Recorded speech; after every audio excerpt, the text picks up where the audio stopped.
오늘 함께 나눌 말씀 같이 봉독하고 나누도록 하겠습니다. 오늘 본문 말씀은 여호수아 14장 11절 12절 말씀입니다. 여호수아 14장 11절 12절 말씀 함께 봉독합니다. 모세가 나를 보내던 날과 같이 오늘도 내가 여전히 강건하니 내 힘이 그때나 지금이나 같아서 싸움에나 출입에 감당할 수 있으니 그날에 여호와께서 말씀하신 이 산지를 지금 내게 주소서. 당신도 그 날에 들으셨거니와 그곳은 아낙 사람이 있고 그 성읍들은 크고 견고할지라도 여호와께서 나와 함께 하시면 내가 여호와께서 말씀하신 대로 그들을 쫓아내리이다 하니 아멘. 자, 갈렙의 믿음의 고백 그리고 이 산지를 나에게 맡겨 달라는 그런 말이었어요. 누구한테 하는 말일까요? 12절에 당신이라고 말하고 있는 이 말을 듣는 대상은 여호수아예요. 자, 이 말씀의 상황이 어떻게 된 건지 어떤 얘기인지 한번 풀어보도록 할게요.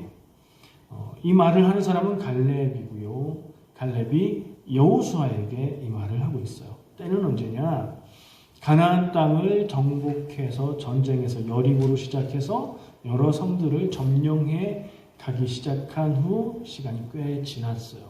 이제 대략 아직 이방 민족들이 남아있는 곳도 있기는 하지만 대략 가나안 땅 안에는 이스라엘을 대적해서 넘볼 만한 그런 세력은 없는 상황이 됐어요. 그때에 지파별로 땅을 분배합니다. 땅을 분배하는 방법은 뭐로 했을까요? 가위바위보?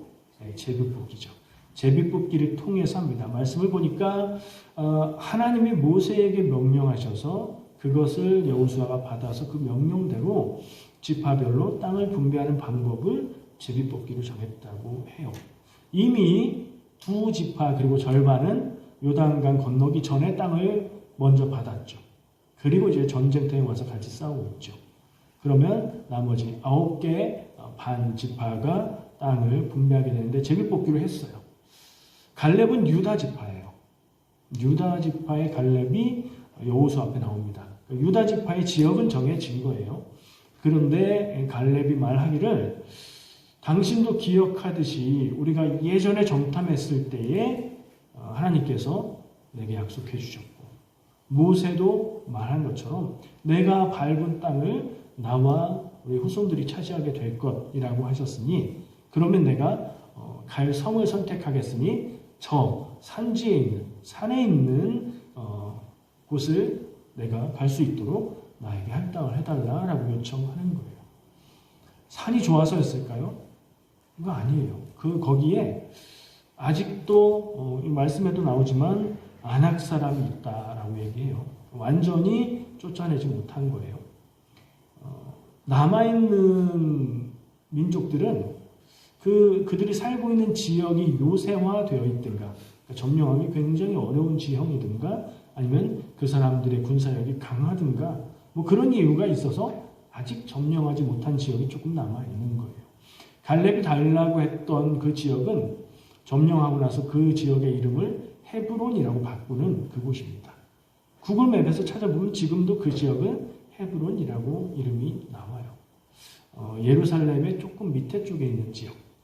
그곳에 산 지형인데 그 근처가 전부 다 그 헤브론 성을 자기에게 맡겨주면 내가 가서 점령을 하고 그 헤브론 땅을 우리 가문의 땅으로 하겠다. 그 땅을 달라라고 얘기하고 있는 장면이에요. 자, 아까 살짝 얘기했어요. 이 갈렙이 가나안 땅을 처음 정탐할 때 정탐꾼이었죠. 언제 상황이죠? 몇 년, 한 40년 이상 예전일 거예요. 38년, 그러니까 가나안 땅에 들어가기 전, 가나안 땅에 들어가는 시점으로부터는 38년 전이에요. 출애굽한 이후로는 2년 정도 됐을 때. 가데스 바네에서 가나안 땅을 바라보면서 아래쪽에서부터 정탐꾼들이 갔을 때 몇 명? 12명의 정탐꾼이 그 땅을 향하여서 가서 40일 동안 보고 오죠. 그 중에 우리가 기억해야 될 사람, 다 알고 기억하는 사람, 두 명의 정탐꾼이 있습니다. 이 땅은 하나님이 주셨으니 가서 우리가 점령하자라고 말했던 사람 누구죠? 여호수아와 갈렙 두 사람.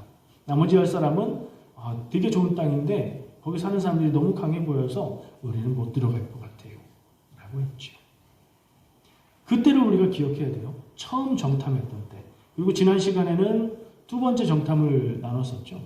옆으로 돌아서 요단강을 건너서 여리고부터 점령에 들어가는, 그때에도 여리고성을 향해서 정탐꾼 2명을 보냈던 내용을 기억하죠. 갈렙은 그런 사람이었어요. 수십 년 전에도 12명의 정탐꾼으로 유다 지파의 대표로 뽑혀서 가나안 땅을 정탐하고 그 땅을 보고서 좋은 땅이다. 그 사람들이 강해 보이지만 하나님이 우리에게 주셨으니 우리가 그 땅을 점령할 수 있다. 들어가자라고 말했던 2명 중에 한 사람 갈렙이었어요. 그 상황을 좀 더 구체적으로 연수를 한번 따져볼 필요가 있는데, 왜냐하면 오늘 본문 말씀에서 이 갈렙이 자기 나이가 지금 몇 살이라고요? 85세라고 말하고 있고요. 그리고 몇 년 전에 정탐을 했었다고 말하죠? 45년 전에 정탐했다고 말하고 있어요. 제가 조금 전에 얘기했던 38년 혹은 40년하고는 숫자가 좀 비끼죠. 왜 차이가 나나 생각해 볼 필요가 있을 것 같아요. 자, 갈렙이 지금 시점에서 말하기를 45년 전에 우리가 정탐했다. 근데 우리가 기억하고 있는 정탐한 때로부터 가나안 땅에 들어가기까지 시기는 38년. 그러면 45에서 38을 빼면 숫자 차이가 7년의 차이가 생겨요. 7년은 대충 무시할 만한 차이가 아니죠.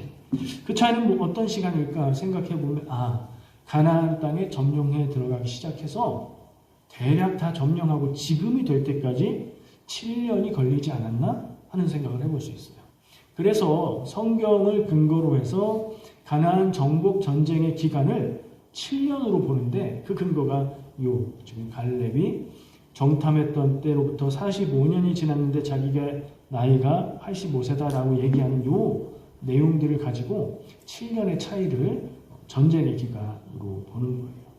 여리고 성으로 시작해서 다 그냥 순식간에 점령한 것처럼 말씀은 쭉 기록되어 있지만 7년 정도 짧지 않은 시간이 걸렸다는 걸 우리가 기억할 필요가 있는 거죠. 자, 그때 정탐 사건 후에, 옛날 정탐 때 하나님이 갈렙이 그가 갔던 그곳을 차지할 것이다 라고 말씀해 준 내용이 있어요. 이걸 근거로 이 갈렙이 지금 여호수아 앞에서 당신도 알듯이 모세가 나에게 약속을 했다. 내가 원하는 땅을 내가 차지할 수 있다. 마치 그런 근거가 있는 것처럼 이야기를 하거든요. 그 근거가 될 만한 말씀이 성경의 민수기 24장 24절 하나님의 말씀이에요. 읽어드릴게요. 그러나 내 종 갈렙은 그 마음이 그들과 달라서 나를 온전히 따랐은즉 그가 갔던 땅으로 내가 그를 인도하여 드리리니 그의 자손이 그 땅을 차지하리라. 아멘. 민수기에 이 말씀을 주고 있어요. 정탐을 갔다 와서 부정적인 보고로 인해서 앞으로 38년을 광야 생활을 하기로 된 다음에 하나님이 이 말씀을 주신 거예요. 갈렙, 너의 믿음이 옳다. 너의 그 믿음의 마음을 내가 받는다. 그리고 너에게 땅 줄 것을 약속한다라고 하나님이 말씀하신 것으로 받아들일 수 있어요.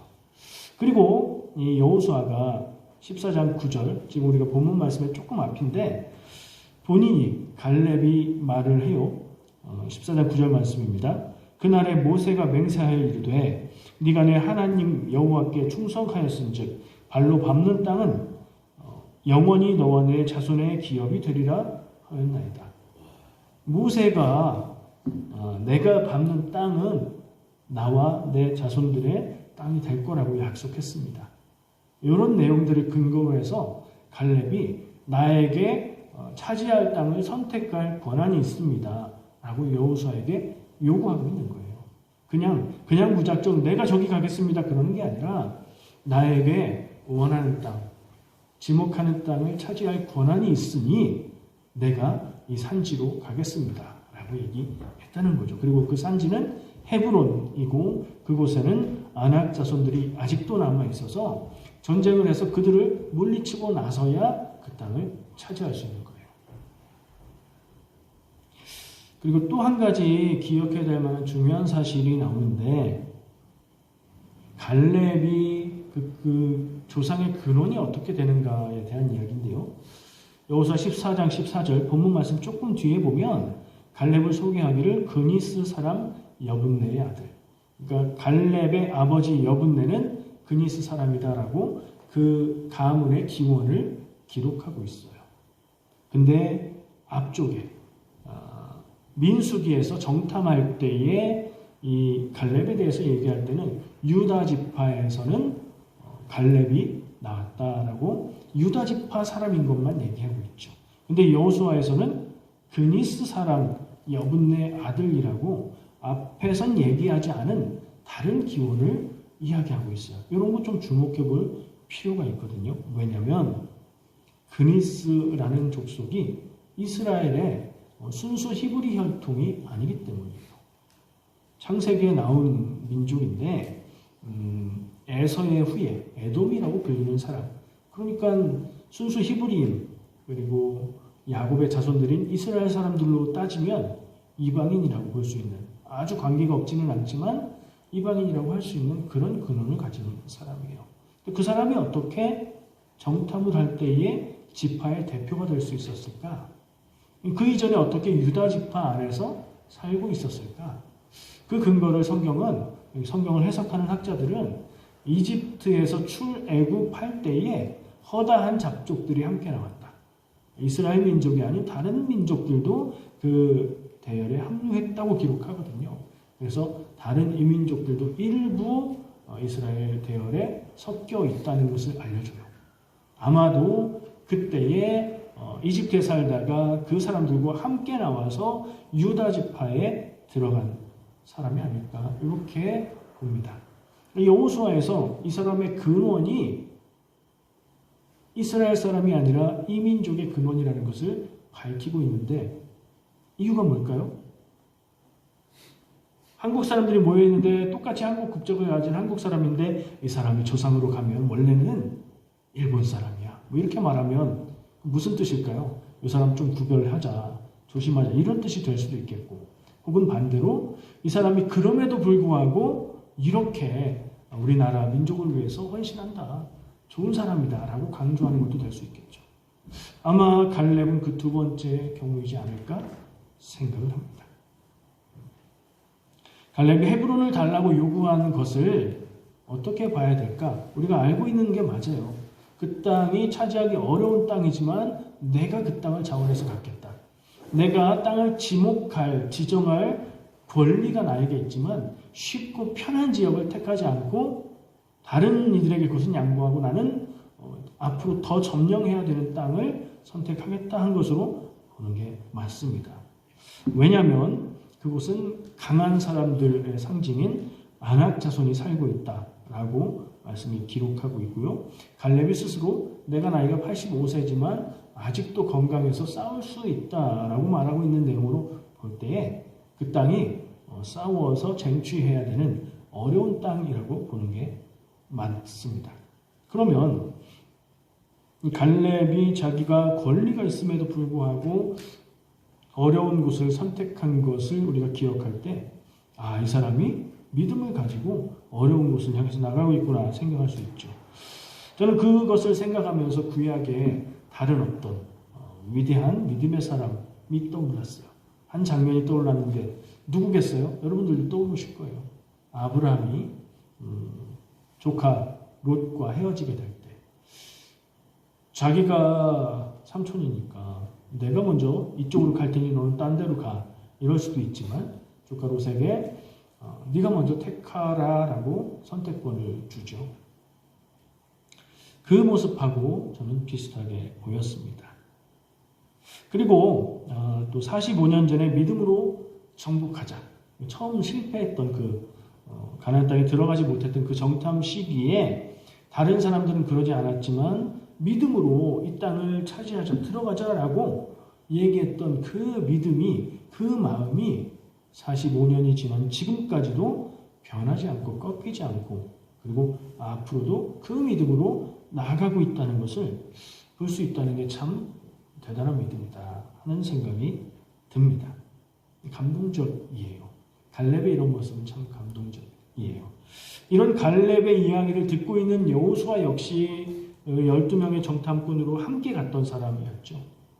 갈렙도 그랬어요. 근데 그 중에 한 명인 여호수아는 이스라엘 민족 전체를 지도하고 인도하는 지도자의 자리에 있고, 갈렙은 한 지파의 대표격, 그리고 지금은 원로격이 되어서 자기의 믿음의 분량을 지키고 있는 거예요. 그런 모습을 대조해 볼 때도 갈렙의 모습은 범상치 않다. 감동적이다. 참 믿음의 사람은 이래야 되지 않을까. 내가 말이야 예전에 정탐을 갔을 때 딱 2명 가자고 그랬는데 그 중에 한 명이 나잖아. 저 여호수아 가만히 있었는데 내가 말하니까 저 여호수아도 나 따라서 한 거야? 라고 허세를 떨 법도 해요. 근데 그런 거 없어요. 여호수아가 지도자로 있을 때에 그를 존중하고 자기는 자기에게 주어진 자리에서 자기 믿음 따라서 성실하게 살아가고 있는 모습을 봅니다. 이 모습이야말로 믿는 사람의 사는 법이 아닐까. 왕년에 이런 거 얘기하지 않고, 내가 믿어온 시간이 얼만데 이런 거 얘기하지 않고, 그냥 나에게 하나님이 맡겨주신 사명, 내가 살아가고 있는 자리, 그곳에서 최선을 다해서 믿음의 자세로 살아가는 것. 이게 갈렙이 우리에게 보여주는 믿음의 본이라는 생각을 합니다. 더불어 한 가지 마음이 쓰이는 부분이 있습니다. 저는 이 부분에 집중을 하고 싶습니다. 앞에서 살짝 언급은 했지만 조금 다른 얘기가 될 텐데요. 아까 말한 대로 갈렙이 이민족 출신이라는 사실입니다. 무슨 의미가 있을까 하는 생각을 하게 됩니다. 이민족 출신으로서 이스라엘 백성 가운데 살아왔죠. 그의 평생을 광야 생활과 전쟁을 거치면서 살아오고 있습니다. 45년 전에 자기 지파를 대표하는 정탐꾼으로 뽑힐 정도로 인정받는 삶을 살고 있었죠. 이민족 출신인데 말이죠. 성경을 보면요, 신약 시대에 두드러지기는 하지만 이스라엘 사람들은 우리는 하나님이 선택하신 선민이다. 우리는 거룩한 백성. 그리고 이방인은 마치 중국 사람들이 오랑캐라고 하는 것처럼 이방인은 구원을 받을 수 없는 그런 사람들이다 라고 얘기하는 배타적인 모습을 우리는 성경에서 그런 이미지를 갖고 있어요. 근데 그건 신약에 도드라지는 모습이기도 한데 구약에서 나타나는 모습을 가만히 보면 전혀 그렇지 않다는 것을 깨닫게 돼요. 아까 이집트에서 백성들이 나올 때에 다른 민족들이 같이 나왔다고 했죠. 그리고 가나안 땅을 점령하는 과정에서도 가나안의 백성들이 이스라엘 민족 안으로 들어오기도 했죠. 라합 같은 경우에 그랬잖아요. 그리고 조금 더 지나서 사사기에 가면 모압 여인 룻 같은 경우 또 이 이스라엘 민족으로 받아들여졌죠. 그런 모습들을 기억해 보면 이 민족에 대해서 그렇게 배타적이지 않은 모습도 분명히 있다. 그리고 이스라엘 백성이란 혈통이 아니고 믿음을 따라서 그 자격을 갖는 것이구나 하는 생각을 먼저 하게 됩니다. 또 한편으로는 이 민족과 연결된 사람들이 은근히 긍정적으로 평가되고 있는 모습을 기억하게 됩니다. 오늘 말씀에 나온 갈렙이 그렇죠. 이민족 출신인데 지파의 대표가 됐고 믿음의 본으로 지금 여호수아서에서 언급이 되고 있잖아요. 여리고성을 점령할 때 나왔던 기생 라합도 그렇게 보이고요. 라합이 낳은 아들로 기록되고 있는 사람이 보아스예요. 보아스와 결혼한 룻은 이방 여인이었죠. 그 사람들이 어떻게 됐어요? 다윗의 조상이 됐습니다. 이어서 예수 그리스도의 조상이 되었습니다. 가볍게 느껴지지 않았습니다. 이방 출신의 이민족 출신의 사람들이 이스라엘에 들어왔다. 그건 여호와 하나님을 자기들의 하나님으로 섬기고 그 믿음, 그 신앙을 따라서 살았던 얘기죠. 개종했던 얘기예요. 삶의 방향을 바꿨다는 얘기예요. 그리고 그 사람들이 성경이 바라보는 눈에 의해서 이스라엘 민족의 긍정적인 믿음의 영향을 끼치고 있다는 것처럼 얘기하고 있어요. 그걸 꼭 집어서 이렇다라고 밝히진 않지만 성경의 많은 모습들을 기억해 볼 때 저는 분명히 그런 흐름이 있다고 느낍니다. 이런 생각은요, 마태복음 1장에 뭐가 나오죠? 나코가 나오죠. 예수님의 족보가 나옵니다. 거기에 특이한 게 있죠. 족보에는 유대인들의 족보도 마찬가지인데 여성의 이름을 기록하지 않아요. 근데 마태복음 1장에 나오는 족보에는 여성의 이름이 5명이 나옵니다. 그 중에 예수님의 어머니 마리아를 빼면 4명이 그 조상들 가운데 등장하는데 그 4명의 이름을 기억해 보면 제가 좀 전에 말했던 사람들하고 상당수가 겹치는 걸 알 수 있습니다. 한번 떠올려 보시겠어요? 예수님의 조상으로 언급되고 있는 여인들. 첫 번째, 제일 먼저 나오는 사람은 유다, 시아버지 유다를 속여서 유혹해서 아들을 낳았던 다말을 언급하고 있습니다. 유다 지파니까 유다 족속이니까 그 처음 유다부터 한 여인의 이름이 기록되고 있는데 그 며느리였지만 그의 아이를 낳게 된 다말을 기록하고 있습니다. 두 번째 언급되는 사람은요, 아까도 2번이나 얘기했는데 여리고성의 기생이었고 자기 동족을 버리고 이스라엘을 선택한 라합이라는 사람이 예수님의 조상으로 기록되어 있습니다. 세 번째는 그 라합의 아들 보아스와 결혼한 모압 여인 룻입니다. 이 사람은 얘기 안 했으니까 퀴즈로 한번 내볼게요. 솔로몬의 어머니, 그리고 다윗 왕과 가늠했던, 사실은 다윗 왕이 가늠한 누구죠? 밧세바. 이 사람들을 예수님의 조상으로 기록하고 있어요.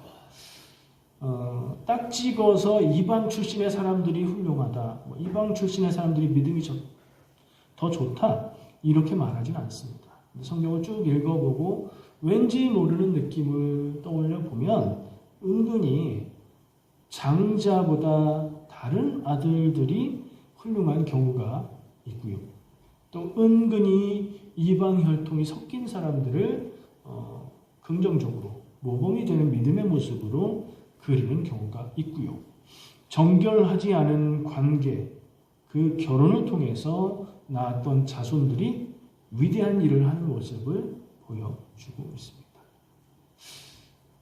이걸 보면서 우리는 어떻게 결론을 내려야 할까요? 제가 지금 여기에 초점을 맞추고 있는데 그러면 단순하게 생각하면 이방 출신들이 좋다, 이방 출신들이 훌륭하다 이렇게 말할 수 있는데 그렇게 말할 수 있는 건 아니겠죠.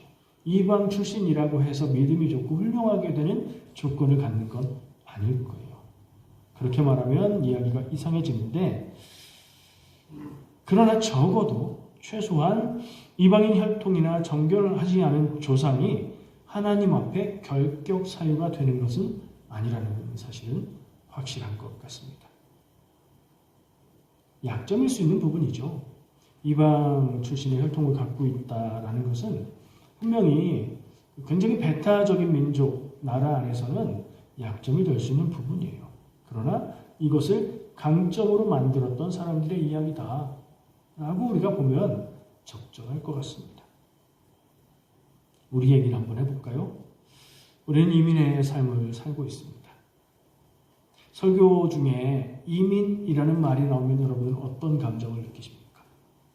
왠지 모를 울컥하는 마음이 올라오지 않으십니까? 이민자라는 것은 확실히 약점이기 때문이 아닐까요? 우리 자녀들은 어떻습니까? 부모로부터 또 혈통으로부터 받은 유산을 어쩔 수 없이 받아 가지고 살죠. 이민의 땅에서 캐나다 문화를 배우면서 살아가요. 두 가지 기준을 갖고 살 수밖에 없어요. 이게 우리 자녀들이 힘들어하는 이유가 될 수 있습니다. 이중 언어, 두 가지 언어를 써야 되는 점, 이중 문화, 문화적인 기준을 두 개를 갖고 살아야 되는 점이 적응하기 쉬운 것은 아니거든요. 하지만 약점으로 보이는 것들을 잘 극복하면 그게 장점이 되고 능력이 되는 거죠. 이중 언어나 다른 문화를 경험하는 게 분명히 능력이 됩니다. 어디선가 읽었던 것 같은데 두 가지 언어를 하는 것 그리고 두 가지 문화 가운데 살아가는 것이 지능이 높게 하고 어떤 상황이든지 적응을 잘하게 한다 하는 글을 본 것 같아요. 이게 제가 확인을 못했어요. 그러나 충분히 공감이 됩니다. 성경의 사람들 중에서 그런 사람들을 발견하게 되는 거예요. 갈렙이 그렇고요. 아마도 이 이민족 출신으로서 자기의 뿌리와 삶에 대해서 더 많은 고민을 해야 했고 또 행함에 있어서도 더 많은 용기가 필요했던 그 환경이 그들을 더 강하게 만들고 더 열린 마음을 갖게 하고 오히려 순수한 이스라엘 백성들보다 하나님의 음성에 귀 기울이게 하는 그런 장점이 되지 않았는가 하는 생각을 해봅니다. 성경에 나오는 이민자들은 한 문화권, 원래부터 이스라엘 사람들이었던 그 안에서만 살았던 사람들이 보지 못하던 길을 볼 수 있었고 그 길을 발을 내밀어서 걸어가는 개척자가 될 수 있었습니다. 성경의 인물들은 이런 관점에서 바라보면 새로운 하나님의 음성을 들을 수 있습니다. 우리가 이민 생활을 통해서 겪는 아픔과 어려움이 괜히 얘기하면 눈물이 날 것 같은 그 일들이 하나님의 은혜임을 고백할 수 있게 됩니다. 그것이 우리의 능력이 되는 줄 믿습니다. 우리 자녀들에게도 당연히 그렇게 돼야 합니다. 당부의 말로 마치려고 합니다. 여러분 힘들다고 쓰러지지 마시기 바랍니다. 힘들어서 절망하고 그러지 말고 기도하며 이기시기 바랍니다. 하나님의 말씀 안에서 희망을 발견하시고 길을 발견하시기 바랍니다. 그렇게 살아가는 우리의 인생이 위대한 인생, 하나님이 주목하시는 인생인 줄 믿습니다. 기도하겠습니다. 사랑의 하나님 감사합니다. 우리를 이 땅에 와서 살게 하시고 때로는 힘들고 어려웠지만 그 시간들이 우리에게 복이 됨을 고백합니다. 이민족 출신으로 지파의 대표가 되었던 그리고 이 산지를 내게 주소서 믿음을 고백했던 갈렙의 복이 거기에 있음을 고백합니다. 우리도 그 복을 누리게 하여 주시옵소서. 우리의 자녀들이 그 복 가운데 하나님 안에서 위대한 인생을 살아가게 하여 주시옵소서. 예수님의 이름으로 기도합니다. 아멘.